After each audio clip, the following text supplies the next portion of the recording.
That evening, I drove my daughter to the airport, expecting nothing more than a routine farewell. Everything appeared completely ordinary until my 7-year-old grandson suddenly gripped my hand with surprising force. The sheer panic flooding his eyes stopped me cold. His voice trembled as he whispered urgently, "Grandma, we can't go back home. This morning, I overheard Mom planning something terrible against us. Please, you have to believe me." In that heart-stopping moment, something fundamental inside me shattered. Without hesitation or questions, I started the engine and drove into the encompassing darkness, my grandson beside me. But before I continue with this story, I'd love for you to subscribe to the channel and leave a comment telling me where you're watching from. It means so much to know how far these stories reach. My name is Elena. I'm 70 years old, and until that fateful night, I believed I knew my daughter Claudia as intimately as I knew myself. For the past 3 years, since my son-in-law's tragic death, I've lived with Claudia and my grandson Adrian in a household bound together by shared grief.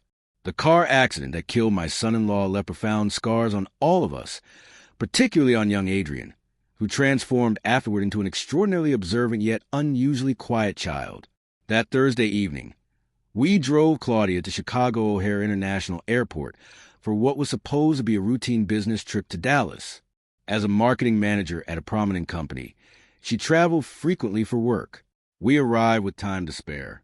The terminal stood relatively empty, and the aggressive air conditioning made me pull my thin coat tighter around my shoulders. "I'll only be gone 3 days, Mother," Claudia said with a practiced smile, adjusting the strap of her carry-on bag. "Take good care of Adrian, and don't forget his medications."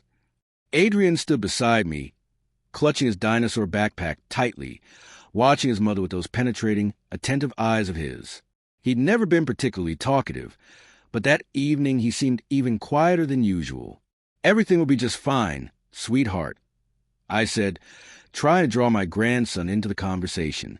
"We always manage together, don't we, Adrian?" He simply nodded in silence. Claudia crouched down to her son's eye level and gently brushed the hair falling across his forehead. "Be good for Grandma, okay? Mommy will be back before you know it." She kissed his forehead tenderly, but Adrian remained completely motionless, like a small statue frozen in place. I watched my daughter with a heart full of complex emotions. Despite the tremendous hardship she'd faced, she had grown into a strong, independent woman. After losing her husband, she'd thrown herself into her work with even greater intensity, perhaps as an escape from the overwhelming pain. I admired her resilience, even as I noticed a certain emotional distance steadily growing between us. "I really need to go," she said, glancing at her watch. "Boarding begins in 30 minutes. We embraced briefly, a mechanical hug lacking genuine warmth, something that had unfortunately become common between us lately.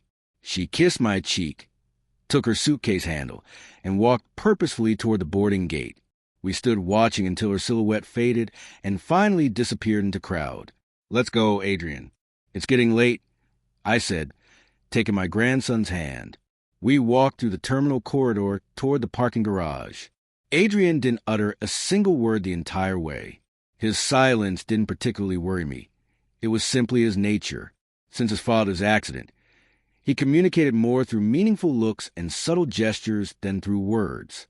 The parking garage was dimly lit, with only scattered yellowish lamps casting shapeless shadows across the concrete floor. Few vehicles remained parked at that late hour. I pressed the alarm button on my key fob, and the lights of our aging sedan flickered in response. I began walking toward the car, gently pulling Adrian along by the hand. That's when I felt it, a forceful pull, almost violent in its intensity. Adrian had stopped abruptly and was gripping my wrist so tightly that his small fingernails left visible marks on my wrinkled skin. I turned around, confused and concerned. "What's wrong, honey?" I asked, bending down to his level. Adrian's face had gone deathly pale beneath the harsh yellow glow of the overhead lamp. His eyes, typically so observant and calm, were now wide with pure, primal terror. I had never witnessed such an expression on his young face. An icy chill raced down my spine. "Grandma," he whispered so softly I had to lean closer to hear him properly. "Let's not go back to the house." Please believe me. Confusion washed over me. I initially thought perhaps he was simply afraid of staying in the empty house without his mother present. Don't worry, my love. I reassured him. We'll be perfectly fine, just the two of us for a few days. He shook his head vigorously, squeezing my wrist even tighter. No, Grandma. We can't go back to the house, he repeated, his voice breaking with emotion now. This morning, I heard Mom on the phone in her office. She was talking about us. My heart began racing uncontrollably. What did you hear, Adrian? He swallowed hard, his lips trembling slightly. Leaning even closer to my ear, he whispered, Mom said that after we fell asleep tonight, everything was already arranged. She said, make absolutely sure there are no failures. The gas leak has to look like a complete accident. My blood turned to ice in my veins. I stood paralyzed, staring into those innocent eyes that now carried the crushing weight of a terrible secret. Please, Grandma! His voice emerged as a trembling thread. This time, believe me, that last sentence struck me like a physical slap. I suddenly remembered other occasions when Adrian had tried to warn me about things. When he'd mentioned seeing his mother hiding documents in her office late at night. When he'd told me she had spent an entire evening tampering with the kitchen pipes. Each time, I dismissed his concerns as mere stories from a child seeking attention. My hands began shaking uncontrollably. I desperately didn't want to believe it. The idea seemed utterly impossible, that Claudia, my own flesh and blood, could actually be planning to murder us. But the sheer terror in Adrian's eyes was undeniably real. Okay, honey, I whispered, gently stroking his pale face. I believe you. We're not going to the house tonight. The relief flooding his eyes was immediate and so profound that it completely erased any lingering doubts I might have harbored. He knew. Somehow, this remarkable 7-year-old boy had uncovered a horrifying plan. I stood up on trembling legs, my mind racing frantically. If what Adrian said was true, we couldn't simply check into a hotel or stay with a friend. Claudia could easily track my credit card usage. She could call our acquaintances. We needed to disappear, at least temporarily. I helped Adrian to the car and secured his seatbelt with shaking hands before settling into the driver's seat. My hands trembled so violently I could barely insert the key into the ignition. Where are we going, Grandma? Adrian asked, his small voice breaking the tense silence. I had absolutely no idea. I looked at his worried face reflected in the rearview mirror and tried to sound confident. We're going somewhere safe. Honey, I just need a moment to think clearly. I started the engine and slowly drove out of the parking garage. We desperately needed time. We needed a solid plan. And above all, we needed to discover why my own daughter wanted us dead. I drove aimlessly for nearly an hour, simply putting distance between us and our house. Adrian eventually fell asleep in the back seat, overcome by emotional exhaustion. Occasionally, I glanced at him in the rearview mirror, his peaceful face forming a stark contrast to the terror he displayed in the garage. How could such a young child carry such a devastating secret? As I navigated through increasingly deserted city streets, my mind worked frantically, trying to connect the disturbing dots. Claudia had undeniably changed in recent months. More distant, more impatient, constantly locked in her office, making hushed phone calls. I'd attributed everything to grief, to work stress, to the pressures of single motherhood. But now, recalling every detail, every strange look, every conversation abruptly interrupted when I entered a room, a sinister pattern began emerging. I finally stopped at a 24-hour gas station on the city's outskirts. We needed a concrete plan, and I needed to think with clarity. I purchased a watery coffee from the convenience store and returned to the car, watching Adrian still sleeping peacefully. That's when my cell phone vibrated in my coat pocket. Claudia's name illuminated the screen. My heart leaped into my throat. Her flight should have departed long ago. Why was she calling now? With trembling hands, I answered, "Hello, Mom." Claudia's voice sounded disturbingly calm. "Where are you? You should have been home over an hour ago." A chill raced down my spine. How did she know we weren't home? "Oh, we decided to stop for dinner." I lied, struggling to keep my voice steady. "Adrian was hungry." A pregnant silence followed on the other end. Then, I see. And where exactly are you having dinner? At that restaurant near the shopping plaza. I answered vaguely, keeping my response deliberately imprecise. Shouldn't you be on the plane by now? There was a problem with the flight, she said quickly, almost too quickly. It's been rescheduled for early tomorrow morning. I'm heading home now. I froze completely. This made no sense whatsoever.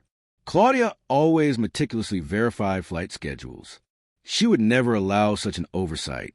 Oh, what a shame, I replied, desperately trying to sound natural. Well, we'll see you at home later then. Yes, of course, she said, her voice suddenly turning sweet and syrupy. Don't worry about rushing back. Enjoy your dinner. I just wanted to make sure you were both okay. I disconnected the call and stared at the phone screen. This was clearly a trap. She was checking whether we'd discovered something. Perhaps she had cameras installed in the house. Perhaps she'd realized Adrian had overheard her conversation that morning. Adrian stirred in the back seat, slowly opening his eyes. "What was that, Mom?" he asked with an insight that genuinely frightened me. I nodded, unable to hide the truth from those perceptive eyes. She said the flight was canceled. She's coming home. Adrian's eyes widened with renewed terror. She knows, Grandma. She knows we found out. I took a deep, steadying breath, trying to control the trembling in my hands. Adrian, I need you to tell me exactly what you heard this morning. Everything, every single detail. He sat up straight, adjusting his wrinkled T-shirt. He looked disturbingly older than his 7 years as he began speaking. Mom woke up really early. I heard her moving in the hallway and thought maybe she was making breakfast, but instead she went into her office and closed the door. He hesitated, looking down guiltily. I know I shouldn't have, but I went over and listened at the door. It's okay, honey. Please continue. She was talking very quietly, but I managed to hear clearly enough. She said, yes, they'll be completely alone. 3 days is sufficient time for it to appear like an accident. The gas leaked during the night. While they're sleeping, no one will suspect anything. Adrian paused, taking a deep breath, and then she said something about papers and insurance money. She said, once they're out of the way, I can finally access everything. A profound chill swept through my entire body. Insurance papers. Suddenly, everything began making horrifying sense. 6 months earlier, my late husband Robert had left documents for a substantial life insurance policy. Claudia knew I was a primary beneficiary, with specific clauses allocating a considerable portion to Adrian. Money he could only access upon turning 21. Claudia served as a trust fund administrator, but she couldn't touch the actual money, not while I remained alive. There was also the house that had belonged to Robert and me. After his death, it passed entirely into my name. Claudia lived with us, certainly, but the property was legally mine, a property steadily increasing in value as the neighborhood developed and grew more desirable. Adrian, I asked with a trembling voice, had you heard your mom talking about money or Grandpa's insurance before this? He nodded slowly. Lots of times. She always gets really angry when she talks about it. One time I heard her say on the phone that she was stuck because of us. Every word felt like a knife piercing my heart. My own daughter actually planning to murder us for money. It seemed so utterly absurd, so monstrous, that my mind desperately resisted accepting it. But the evidence lay scattered before me. The dramatic change in her behavior. The sudden intense interest in financial matters. The constant probing questions about my will. The business trips that seemed to materialize out of nowhere. And now this suspiciously canceled trip. She wanted to catch us completely off guard. She wanted to ensure we'd be home, sleeping peacefully when the accident occurred. What are we going to do, Grandma? Adrian asked, his small voice pulling me back to reality.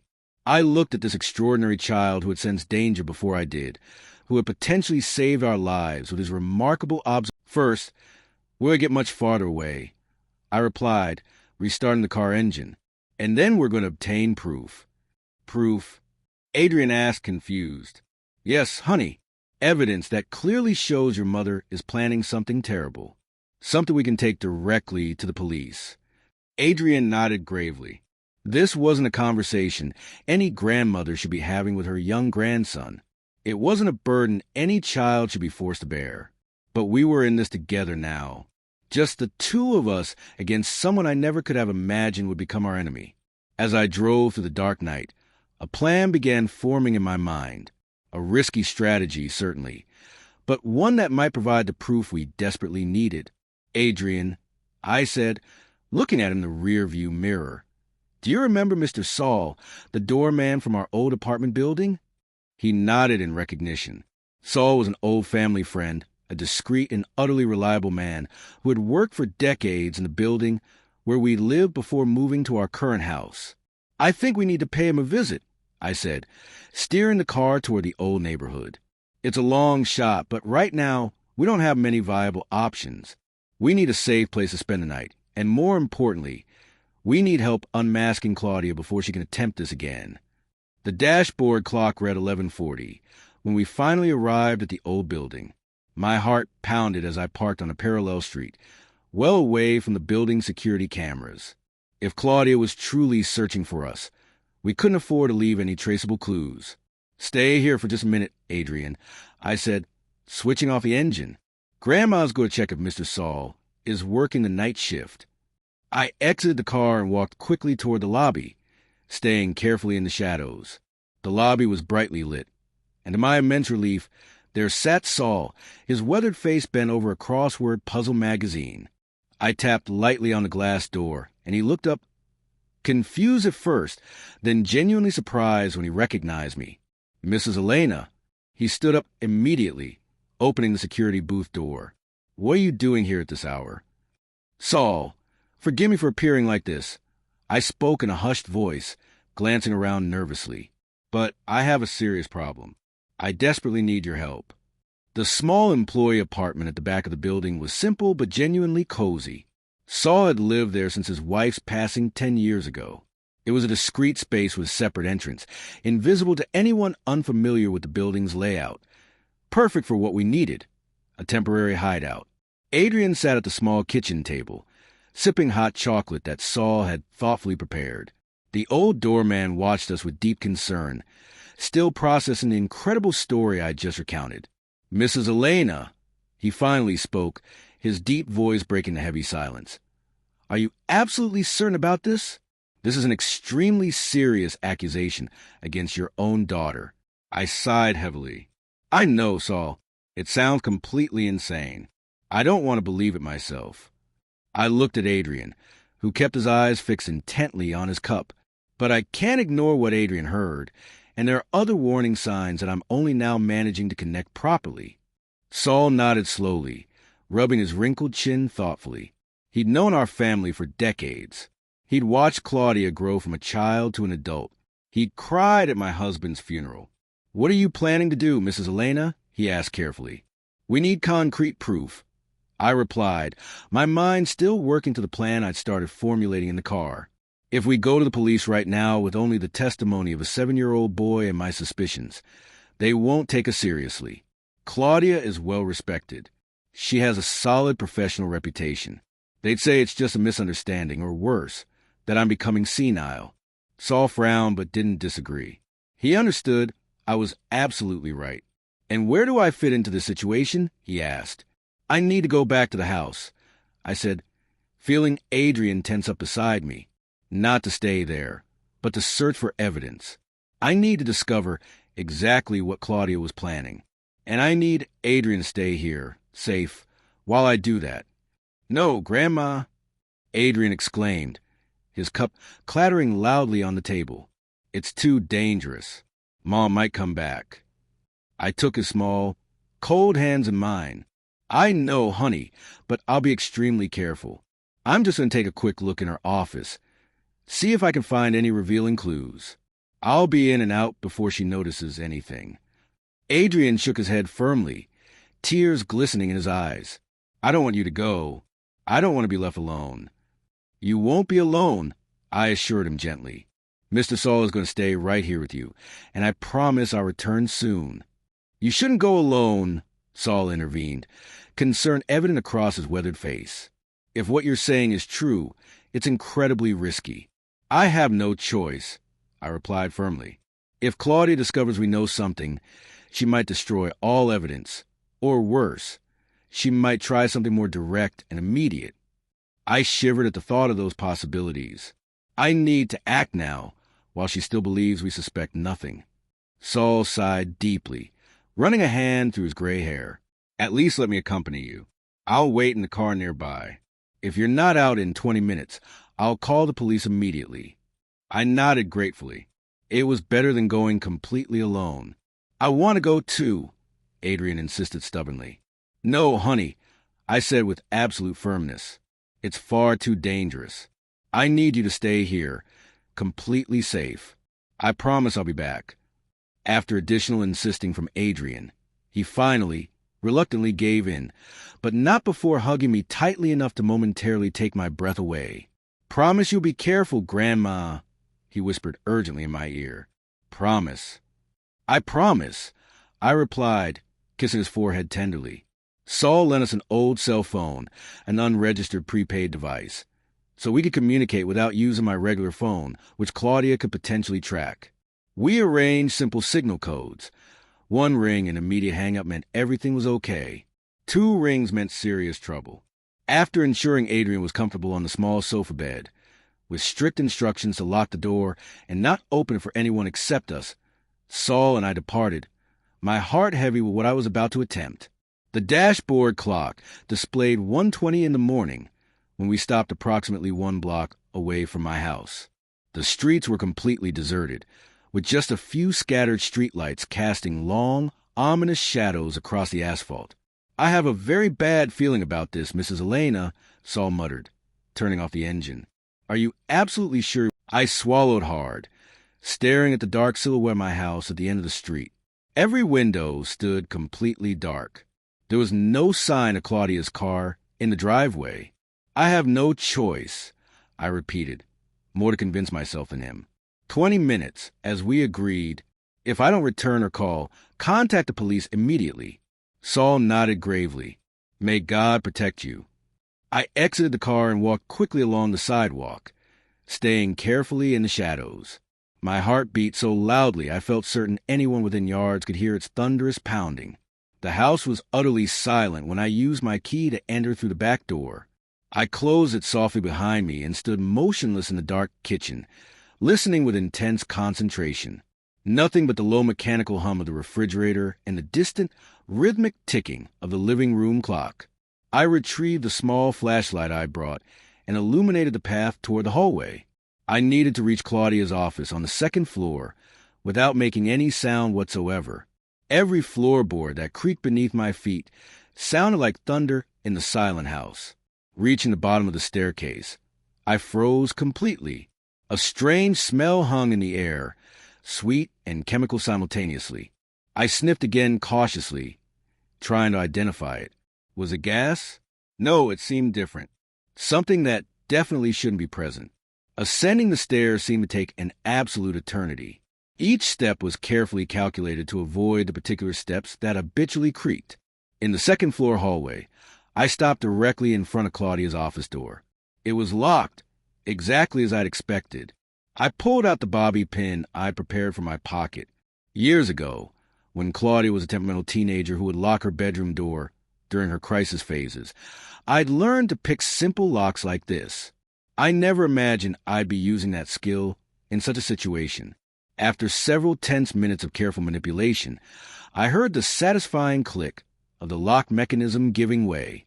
I pushed the door open slowly, desperately praying the hinges wouldn't squeak. Claudia's office was impeccably organized, as always, shelves lined with management and marketing books, a dark wood desk with a closed laptop, a leather swivel chair. Nothing appeared out of place. I closed the door behind me and began my methodical search. The laptop was password protected, naturally, so I focused on physical documents. I carefully opened drawers, examined folders, searched every conceivable corner for anything suspicious. It was in the 3rd desk drawer that I found something significant. A distinctive red folder, different from all the others. hidden beneath a pile of routine company documents.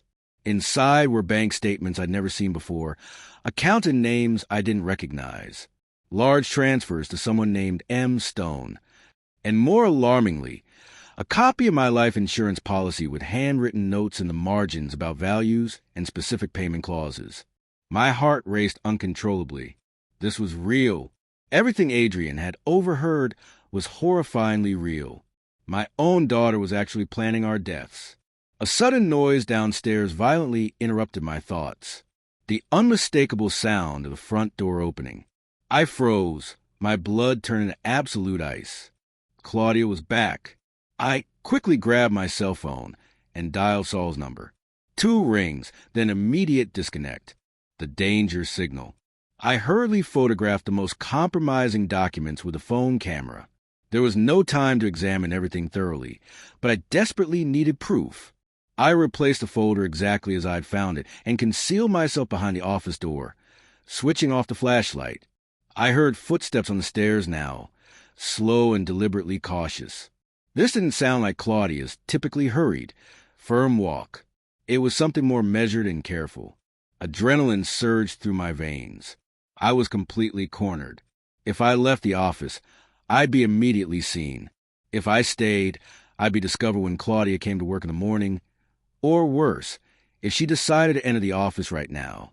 The footsteps stopped directly in the hallway. I could hear breathing on the other side of the door. A shadow moved beneath the door crack, blocking the weak light from the hallway.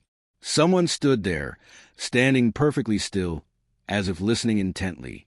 I held my breath, feeling cold sweat running down my back. The doorknob began turning slowly. The office door opened several inches with an almost imperceptible groan. I remained absolutely motionless, pressed flat against the wall behind the door, barely breathing. The darkness was my only ally now. A silhouette cast itself across the office floor. This wasn't Claudia. The height was different, taller and considerably wider. A man.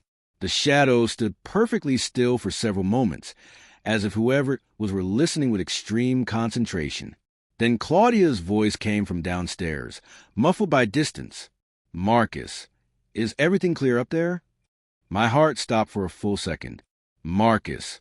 The same name that had appeared on those bank statements. M. Stone. "Just checking thoroughly," a deep male voice replied, just steps away from my hiding place. The house is completely empty.